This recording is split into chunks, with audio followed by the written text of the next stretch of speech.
Hello everyone, so my name is Lakshita and today I'll be talking about current affairs of August month 2024 and talking about Vision Civil Service.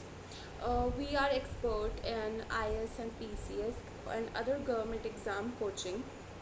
You can contact us through our website or you can visit our center that is located in Sector 15 Noida. Our director is Anil Kumar sir, and we provide free two demo classes for students who want to take admission or enroll in our batches, and there are also weekend batches for students who can't take regular classes.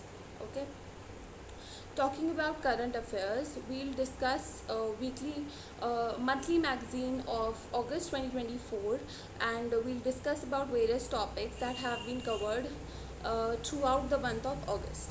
Okay. So as you can see in the PDF, this is the PDF for the August month, and it is for every competitive exam. If you are preparing for SSC or if you are preparing for state civil services, this is very good PDF for you to cover current affairs. Okay, so starting with our first current affair is SpaceX and NASA Set Crew 9 launch for August 18. So you all know about NASA. It's a space research organization, okay? And SpaceX and NASA, they have said on 2024 that they have planned to launch a space agency Crew 9 mission, okay? So you should remember about the mission name or mission number, okay? Space Agency's Crew 9 mission to International Space Station ISS in the August month itself. And the announcement that came a day after the Federal Aviation Administration cleared SpaceX Falcon 9 rocket. So this was the rocket that was sent earlier to the space, but it had a might failure in that, and they had to bring it back. So this has been grounded back, and after this, when it will come, the SpaceX Falcon 9 mission will come back. They have planned to send space agency's Crew 9 mission to the space. Okay, coming forward, launch of ideas for life portal by Shri Bhupendra Yadav. So when we talk about Shri Bhupendra Yadav, you all know that he is the Union Minister for Environment, Forest and Climate Change, and he launched Ideas for Life portal. It is very important to note down the name of the portal, and it has been startup by IIT Delhi. There are various IITs in India, so it has been started by IIT Delhi, and the name of the portal is Ideas for Life. What is the initiative taken in this? We need to take the note of this. The initiative seeks to gather innovative ideas related to products and services that promote environmental friendly lifestyle. So the initiative taken in this is कि हम ऐसे product और services को promote करें जिससे कि हमारा जो लाइफस्टाइल है वो इन्वायरमेंटल फ्रेंडली हो, weather it be taking food steps, vehicles come use करना, फ्यूल कम यूज़ करना और वेस्ट मैनेजमेंट करना. सो इसमें बहुत सारे पॉइंट्स कवर अप हो सकता है. ठीक है. The launch event was attended by minister of state for environment, forest and climate change, that is Shri Bhupendra Yadav and Shri Kirti Vardhan Singh and other dignitaries. So you also need to know about this कि किस किसने meeting को attend किया है. Okay, next come. When we talk about Paris Olympics, you also know that this time the Olympics were held in Paris. Okay, so this time historic bronze win for Manu Bhakkar and Sarabjot Singh. तो इस बार हमें जो bronze medal मिले हैं मनु भाकर और सरबजोत सिंह ने दिलाए हैं. And you also need to know about the para Olympics also. तो you have to note down किस किस ने पैरा ओलंपिक्स में कौन कौन से मेडल्स विन किए हैं. Talking about this, in a remarkable display of skill and precision, Manu Bhaker and Sarabjot Singh have secured a bronze medal in 10-meter air pistol mixed team event at the Paris Olympics. तो किस में उन्होंने मिला है उन्हें 10-meter air pistol mixed team event Paris Olympic में. The Indian pair triumphed over South Korea's Oh Yeon-jin and Yi Won-ho. तो किसके अगेंस्ट उन्होंने जीता है? ये साउथ कोरिया के जो दो प्लेयर्स हैं उनके against. Bringing home the second medal for India at these games. तो इन्होंने सेकेंड मेडल विन किया है। फर्स्ट किसने किया है, you need to know about this also, please mention it below. This victory is particularly notable as it marked the second bronze for Manu Baker at the Paris Olympics, making her the first Indian to win 2 medals in a single edition. तो उनको एक single में भी मिला है मन्नू को, and एक उन्हें एक ग्रुप वाले में मिला है विद सरबजोत सिंह। ओके, तो ये उनका सेकंड मेडल है इसी एडिशन में ओलंपिक गेम्स में since independence. Okay, coming forward, India to host 2025 men's Asia cup in T20 format. तो इंडिया होस्ट करेगा men's Asia cup T20 format का। The Asian cricket council has announced that India will host the next edition of Men's Asia Cup tournament in 2025। मतलब next year tournament कौन conduct करेगा, India करेगा। और किसने बोला है, एशियन क्रिकेट काउंसिल ने, ACC ने। The significant event will be played in T20 format. इसका फॉर्मेट क्या होगा, T20, you all know about that. Serving as a precursor to the T20 world cup. किसके अंडर या किसका एडिशन होगा ये T20 वर्ल्ड कप का, schedule to take place in India in 2026। Okay, तो T20 वर्ल्ड कप 2026 जो कि इंडिया में टेक प्लेस करेगा, उससे पहले हमारा ये वाला टूर्नामेंट होगा। The 2023 season of Asia cup was hosted by Pakistan cricket board और हाइब्रिड मॉडल। ओके, तो 2023 सीजन का एशिया कप जो था वो होस्ट किया था पाकिस्तान क्रिकेट बोर्ड ने हाइब्रिड मॉडल पे। Okay,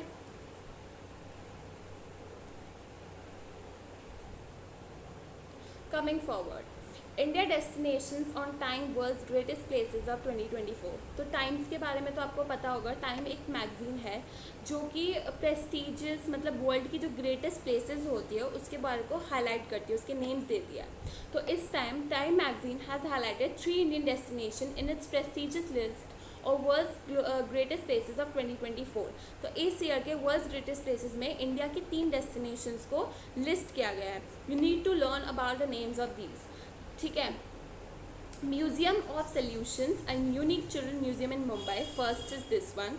second is Manam chocolate, a factory in Hyderabad. Eight नार, a restaurant in Himachal Pradesh that have been recognized in the prestigious list। तो 3 नेम कौन कौन से हैं, we'll revise about it।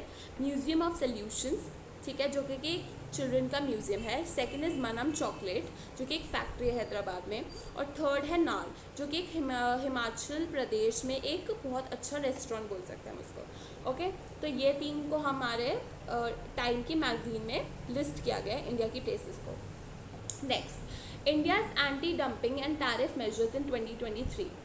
You know, dumping और tariff measures क्या होते हैं, तो we'll talk about it। In 2023, India experienced a notable reduction in average tariffs while increasing the use of non-tariff measure।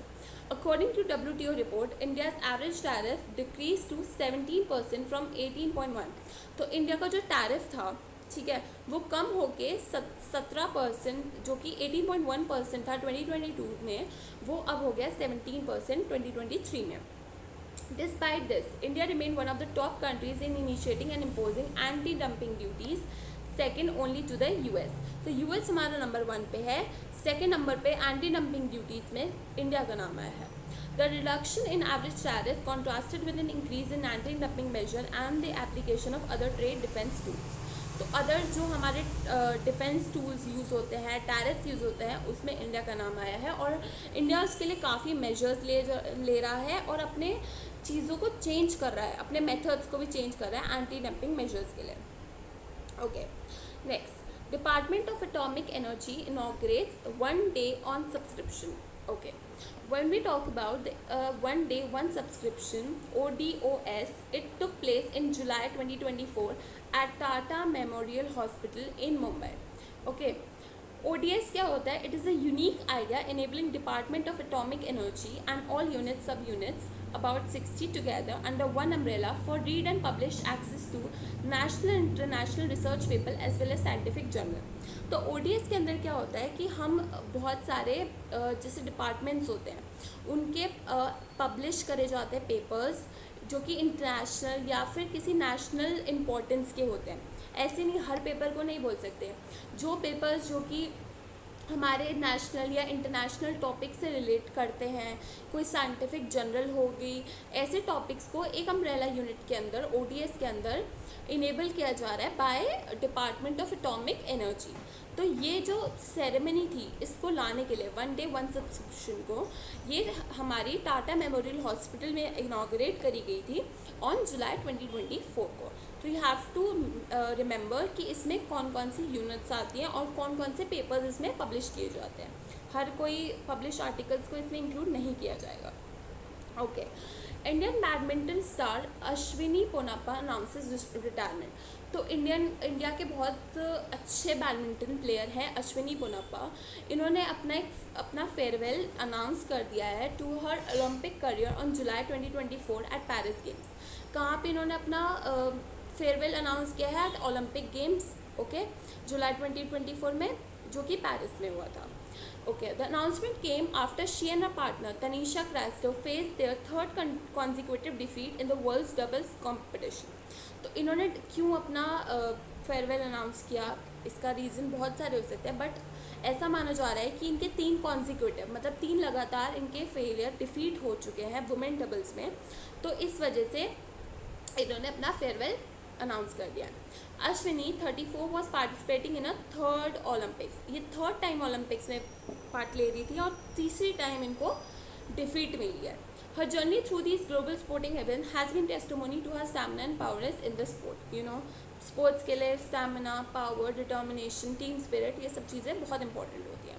When we talk about farewell और retirement of the player, अभी recently एक और player है जिन्होंने अपनी announce करी है retirement, okay, in the Olympic game, after Olympic game, okay.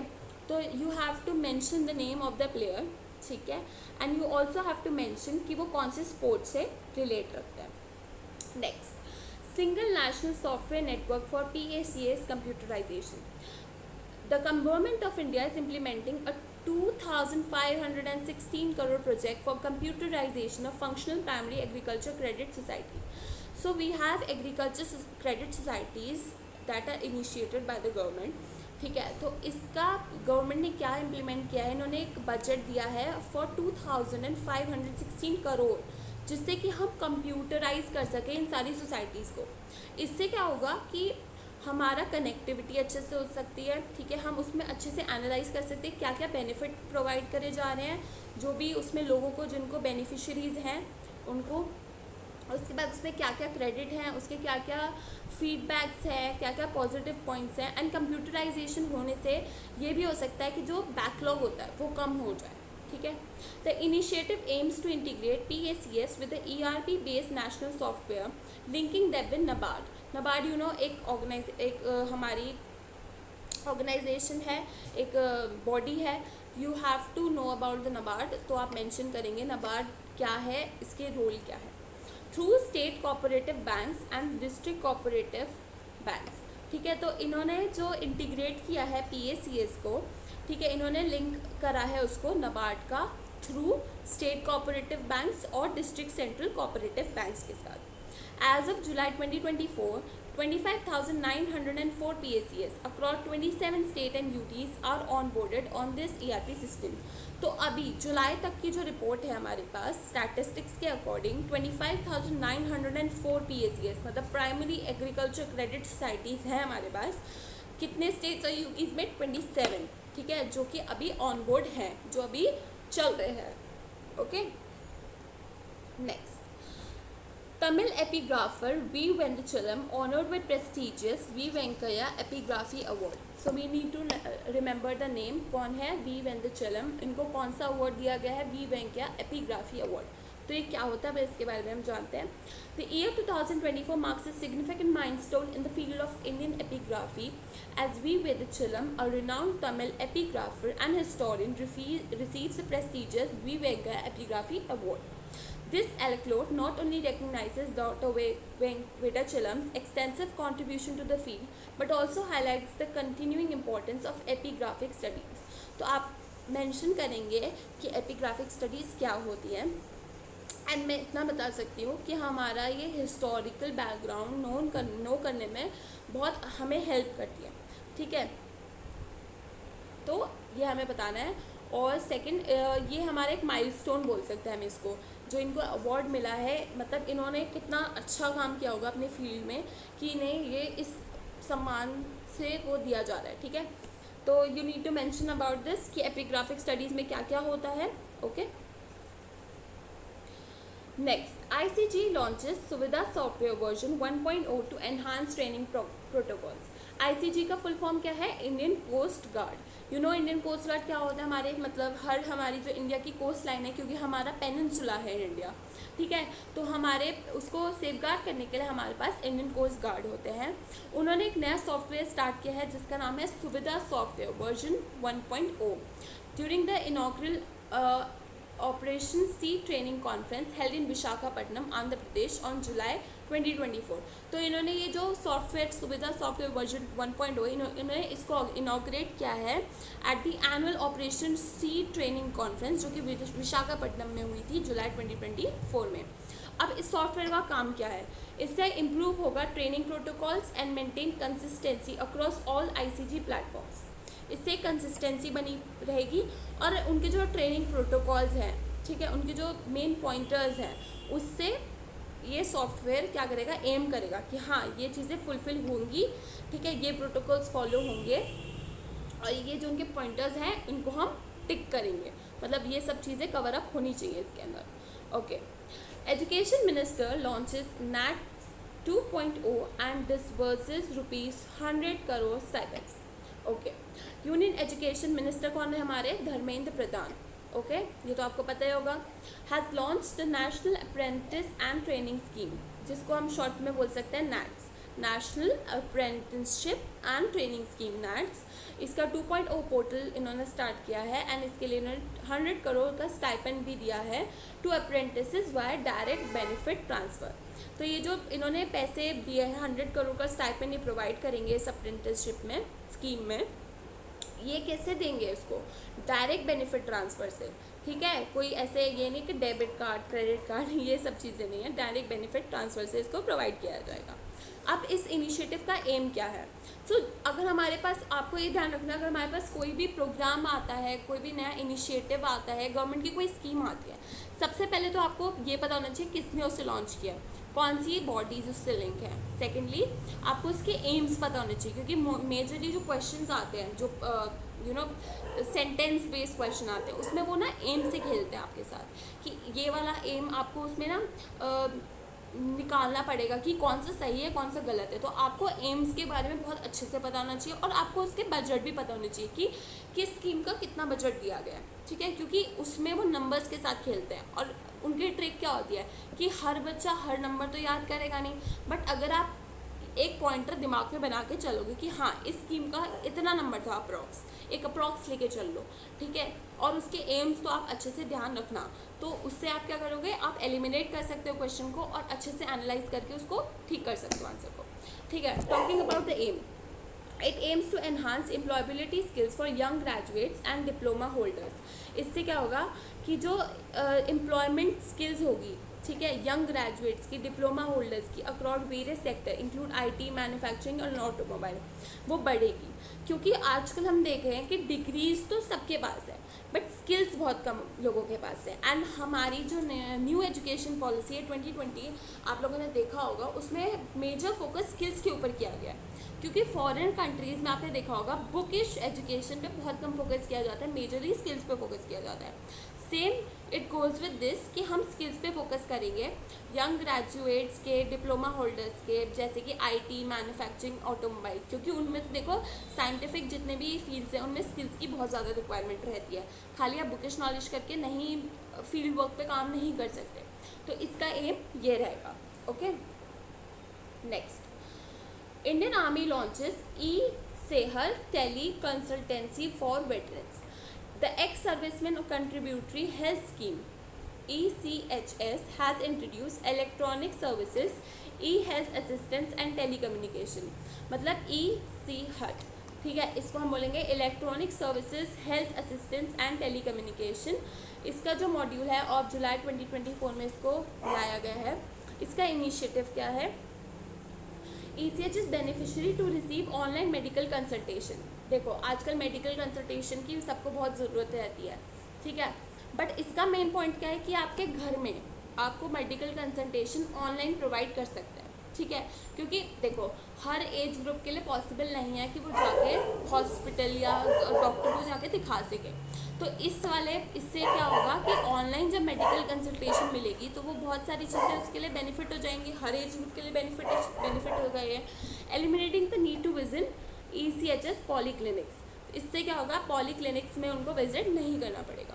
तो e Sehat module offer structured video based consultation, ठीक है, वीडियो कॉन्फ्रेंसिंग, वीडियो कॉल के थ्रू आप कंसल्ट कर सकते हो, aiming to enhance health care delivery for veterans by providing timely and quality medical care, ठीक है। इससे क्या होगा कि उनको हेल्थ केयर प्रॉपरली मिलेगी, टाइमली मिलेगी और क्वालिटी मिलेगी, क्योंकि जिस उस जो वीडियो कंसल्टेशन में जो भी डॉक्टर्स होंगे वो अच्छे से बिल्कुल अच्छे प्रोवाइड किए जाएंगे। ऐसे नहीं कि किसी भी डॉक्टर को रख लिया, ठीक है, टाइमली और क्वालिटी मेडिकल असिस्टेंस मिलेगी, okay, veterans. Okay, coming forward, UP assembly passes amendment anti conversion bill. UP assembly ने कौन सा बिल पास किया, anti conversion bill. UP assembly वैसे भी आपको पता है बहुत सारे ऐसे अलग अलग टाइप के बिल्स लाते रहते हैं, ठीक है, आप कुछ के नेम्स मुझे इसमें मेंशन कर सकते हो कि यूपी असेंबली के ऐसे कौन कौन से कंट्रोवर्शियल बिल्स हैं, ठीक है। UP assembly on July pass the UP prohibition of unlawful conversion of religion bill to 2024 that enhances punishment for force conversion. So इस बिल का unlawful conversion of religion amendment bill 2024 का main point क्या है कि जिसने भी force conversion करवाया है उसको पनिशमेंट मिलेगी। The punishment for marrying a woman but deceiving or converting her religion was 10 years, ठीक है। तो इसमें अगर हम एक वुमेन को डिसीव करते हैं, उसका रिलीजन चेंज करवा देते हैं, तो उसकी मेन पहली पनिशमेंट क्या होगी कि उसको 10 years की प्रिजनमेंट होगी विद अ फाइन ऑफ ₹50,000। ये ध्यान में रखना है आपको। The new bill now enhances punishment to life imprisonment. अच्छा, जो इसमें हमारा पहला वाला बिल था जो इन्होंने अमेंडमेंट किया एक्चुअली बिल में, ओके, तो जब पहले वाला बिल था उसमें 10 years और 50,000 का फाइन था, बट अब जो इन्होंने अमेंडमेंट करा है बिल में, इसी बिल में, उसके अकॉर्डिंग उन्होंने पनिशमेंट को कर दिया है लाइफ इम्प्रिजनमेंट, ठीक है, पूरी लाइफ टाइम आपको इम्प्रिजन किया जाएगा अगर आपने किसी का धर्म परिवर्तन करवाया है तो, okay. Okay, India elected vice chair of IPEF supply chain group. आपको पता होना चाहिए supply chain council, supply chain group क्या है। तो इंडिया ने अभी क्या किया है, उसका वाइस चेयर को इलेक्ट किया है under the Indo Pacific economic framework. This is very important topic. Indo Pacific economic framework के बारे में आपको पता होना चाहिए, ठीक है। उसका जो सप्लाई चेन काउंसिल है उसका वाइस चेयरपर्सन इंडिया ने अभी इलेक्ट किया है। The appointment highlights of India's critical role in developing a resilient supply chain in the Indo Pacific reason.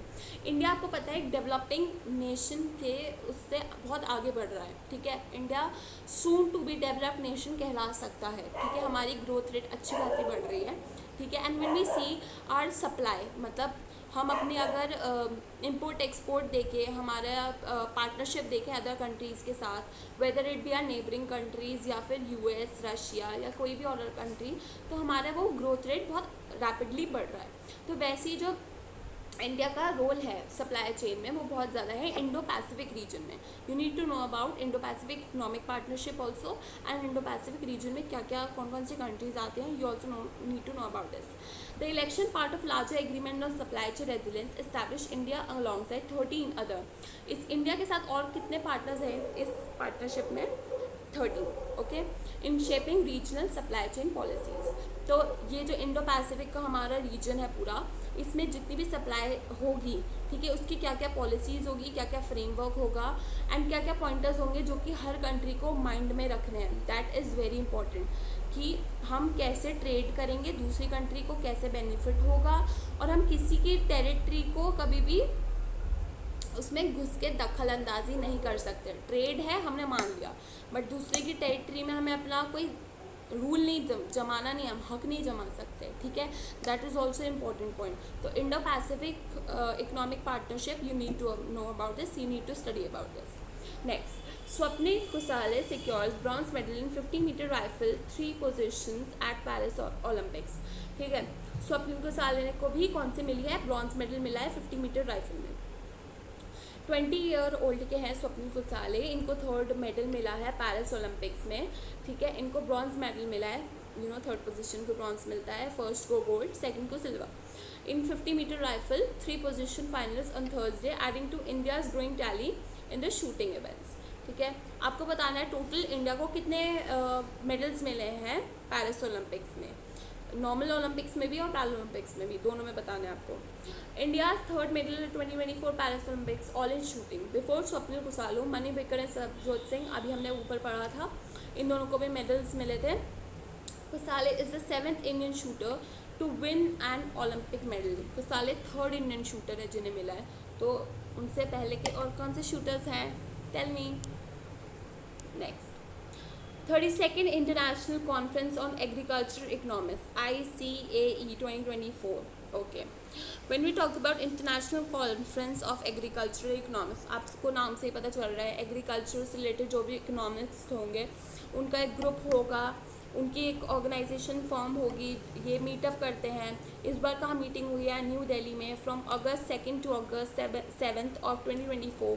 ठीक है, marking a 66 year hiatus since its last hosting in 1958। So 66 years के बाद ये hosting दोबारा हुई है ICAE की new Delhi में। बहुत बड़ा बेंचमार्क है, इंडिया में ऐसी मीटिंग्स हो रही हैं जैसे G20 भी हुई थी। Okay, the conference held every 3 years will take place at the Pusa Institute and focus on transformation towards sustainable agri-food system। और इसका जो फोकस है, जो ये मीटिंग हुई थी, इसका मेन फोकस क्या है, transformation toward sustainable agri food system. मतलब हम कैसे सस्टेनेबल एक ऐसा फूड सिस्टम बनाएं जिससे ना हमारी इन्वायरमेंट को हार्म हो, ना हमारे सॉइल को हार्म हो, इकोसिस्टम हमारा बचा रहे, एक सस्टेनेबल वे में हम एग्रीकल्चर फूड को ग्रो कर सके, ऐसा सिस्टम बना सके ट्रांसफॉर्मेटरी। ठीक है, ये बहुत ज़रूरी है क्योंकि हमारा टाइम चेंज हो रहा है, हमारे इकोसिस्टम में बहुत ज़्यादा बदलाव आ रहे हैं, तो विद टाइम हमें ये चीज़ों को चेंज करने की बहुत ज़्यादा ज़रूरत है। एंड इसमें इस कॉन्फ्रेंस में जो मेन इंस्टीट्यूट का नाम आया है दैट इज़ पूसा इंस्टीट्यूट। ठीक है, और आपको पता होना चाहिए इसका मेन फोकस क्या था। Okay, next, Insurtech startup Corvzy secures IRDAI broking license. Okay, Bengaluru-based insert startup Corvzy have recently achieved a significant milestone by obtaining a direct broking general license for the Insurance Regulatory and Development Authority of India (IRDAI). IRDAI का full form आपको पता होना चाहिए, insurance regulatory and development authority of India. तो जो बेंगलोरा का एक startup है, इंसर्टेक स्टार्टअप है कॉवर्जी, इनको एक माइलस्टोन मिला है क्योंकि इनको डायरेक्ट ब्रोकिंग लाइसेंस मिल गया है IRDAI से है। ठीक है, द लाइसेंस परमिट कॉवर्जी to function as a direct insurance broker. इसको एक डायरेक्ट इंश्योरेंस ब्रोकर का इन्होंने एक अथॉरिटी दे दी है, लाइसेंस दे दिया है, allowing it to offer a comprehensive range of business insurance solution across India. आपको पता है हमारे मोस्टली इंश्योरेंस जो हमारे बैंक्स होते हैं वही प्रोवाइड कर सकते हैं, ऐसे किसी भी प्राइवेट या किसी भी ऐसे कंपनी को नहीं दिया जाता है। ठीक है, बैंक्स जो हमारे गवर्नमेंट ऑथराइज होते हैं, weather it B government banks और प्राइवेट बैंक्स, उन्हीं को ऐसे अलाउ किया जाता है। बट इसको, ये जो स्टार्टअप है, इसको हमारे IRDAI ने लाइसेंस प्रोवाइड कर दिया है, तो ये बहुत आपको नाम याद रहना चाहिए, कॉवर्जी को परमिट मिल गया। ठीक है, और ये क्या कर सकते हैं, अपना इंश्योरेंस बिजनेस रेंज को कस्टमर्स को प्रोवाइड कर सकते हैं अक्रॉस इंडिया, कोई इसकी एक सिंगल वो नहीं है, पूरे इंडिया में अपना कर सकते हैं। Next, Ugro capital and SIDBI forge को लेंडिंग पार्टनरशिप। आपको सिडबी और यूग्रो के बारे में पता होना चाहिए। सिडबी तो बहुत इंपॉर्टेंट टॉपिक है इकोनॉमिक्स का भी, ये तो बहुत आता रहता है। ठीक है, यूग्रो कैपिटल क्या है, a data tech non banking financial company है। ठीक है, नॉन बैंकिंग और डेटा टेक एक फाइनेंशियल कंपनी है, has entered into a co lending agreement with the Small Industries Development Bank. SIDBI के साथ इसको एक एग्रीमेंट पे आया है, को लेंडिंग एग्रीमेंट पे आया है to provide timely and affordable credit to MSME। तो आपको पता ही होगा, micro small and medium enterprises. ठीक है, तो सिडबी और ये जो यूग्रो कैपिटल है, इनका एक एग्रीमेंट हुआ है जिससे कि ये टाइमली और अफोर्डेबल, ठीक है, बहुत कम कम इंटरेस्ट पे इनको एमएसएमईज को क्या प्रोवाइड करेंगे, क्रेडिट प्रोवाइड करेंगे। ओके, एमएसएमईज का पता है आपको, बहुत सारे इनके लिए इनिशिएटिव्स भी आए हैं हमारे बजट्स वगैरह में, ठीक है। The initiative alliance with the RBI, reserve bank of India के साथ ये जो इनिशिएटिव है अलाइन करता है। को lending framework aimed at enhancing priority sector lending by combining the strength of banks and FDC. तो ये क्या होगा, प्रायोरिटी सेक्टर लेंडिंग होगी, मतलब जिस एमएसएमई को ज़्यादा ज़रूरत है, जैसी इनकी रिक्वायरमेंट है उनका वो देख के उनको प्रोवाइड किया जाएगा। और इनका क्या है, ये बैंक्स और एनबीएफसी दोनों को कंबाइन करते हुए फ्रेमवर्क बना है हमारा। और इसके जो इनिशिएटिव्स हैं, मतलब जो भी इनके पॉइंटर्स है, वो आरबीआई की गाइडलाइंस के अकॉर्डिंग ही है, कुछ भी बाहर से नहीं है, ठीक है। तभी इसको सिडबी और एनबीएफसी के उसके साथ इसको मर्ज किया गया। ओके, नेक्स्ट, गोवा लॉन्चेस गोएम विमुल्या विच येवेजम स्कीम। तो ये आपको स्कीम का नाम पता होना चाहिए। एंड इसको किसने करा है, चीफ मिनिस्टर प्रमोद सावंत ने इन्हें लॉन्च किया है, ठीक है। Goem Vinamulya Vij Yevjan scheme, aligning it with the prime minister's Surya Ghar Muft बिजली योजना। अब ये जो सूर्य घर मुफ्त बिजली योजना है, ये हमारा इंटरनेशनल सोलर अलायंस के जो मेजर पॉइंटर है, फ्रेमवर्क है, उससे अलाइन होता है, जिसमें प्राइम मिनिस्टर ने बोला है कि हम हर घर में सोलर एनर्जी के थ्रू मुफ्त बिजली प्रोवाइड करेंगे। मतलब हमारी गवर्नमेंट क्या करेगी, सबके घरों पे सब्सिडीज़ प्रोवाइड करेगी, जिससे कि हम अपने घरों पे सोलर पैनल्स लगवा सकें, जिससे हम उसमें जो बिजली है उसको इकट्ठा कर सकें, ठीक है। और उस बिजली को हम अपने घर के जो भी यूज़ में ला सकें, ठीक है। इससे क्या होगा, हमारी जो डिपेंडेंसी है हाइड्रो पावर और बिजली के उसके यूज़ पे है, वो कम हो जाएगी, ठीक है, हमारा उस पर लोड कम हो जाएगा। The initiative is aimed at enhancing solar rooftop installation in Goa. But जो ये जो स्कीम है ये गोवा के लिए आई है।